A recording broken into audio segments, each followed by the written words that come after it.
Hi there, I'm Dr. Jennifer Jumas, licensed psychologist and founder of Creative Solutions Behavioral Health.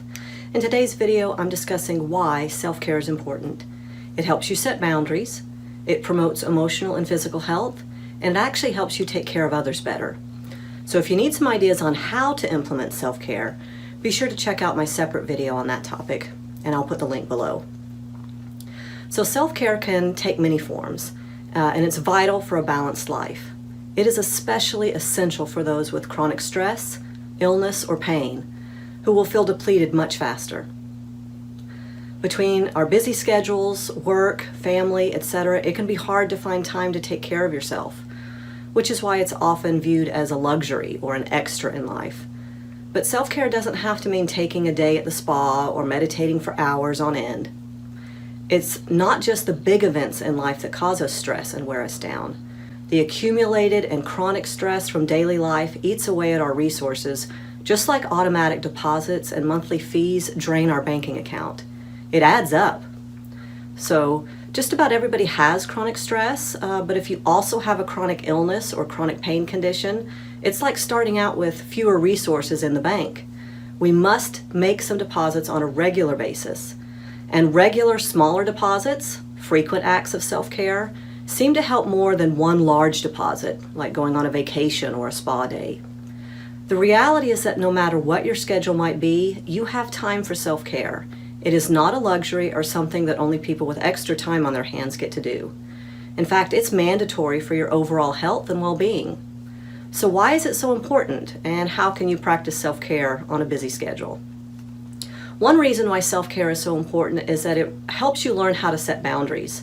If you're worried about your busy schedule, there's a good chance that you have a hard time saying no to other people. You may be very good at taking care of other people's needs, but feel a bit clueless as to how to take care of yourself.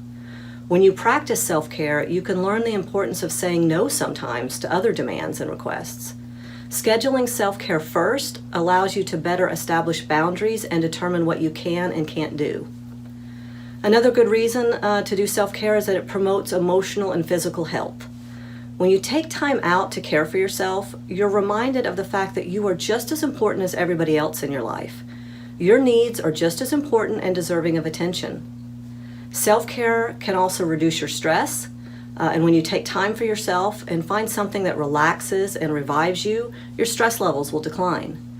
Not only does that contribute to your emotional health, but it can have positive physical consequences too. So your headaches, muscle tightness, and digestive troubles are likely to decrease. And third, it helps you care for others. It's hard to keep giving to others when your cup is empty. Of course, you can care for others while you're putting your own needs on the back burner, and sometimes that's what you need to do. But you'll do a much better job of being a caregiver when you have taken care of yourself first. Think of self-care like the instructions we all get when flying on an airplane.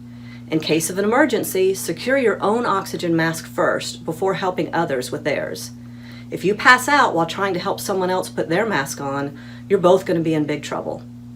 When you are well rested and in an emotionally healthy state, you're less likely to feel burned out. On the other hand, if you spend your time caring for others without caring for yourself in a balanced way, you're likely to have feelings of depression, low self-esteem, and even resentment. Self-care doesn't have to be complicated. It might take a little bit of extra planning, especially if you're busy, but it's not a luxury. Simply finding some time alone can make you feel better and more relaxed. So consider choosing a different way to pamper yourself each week, even if you don't leave your own house to do it. Self-care doesn't need to be pricey or take a lot of time. It just needs to be something that becomes a routine priority in your life. You'll feel better, and the people in your life will undoubtedly notice a difference too. So I hope this information has been helpful to you. If you need some ideas of what self-care may look like, be sure to check out my self-care strategies video and blog links below.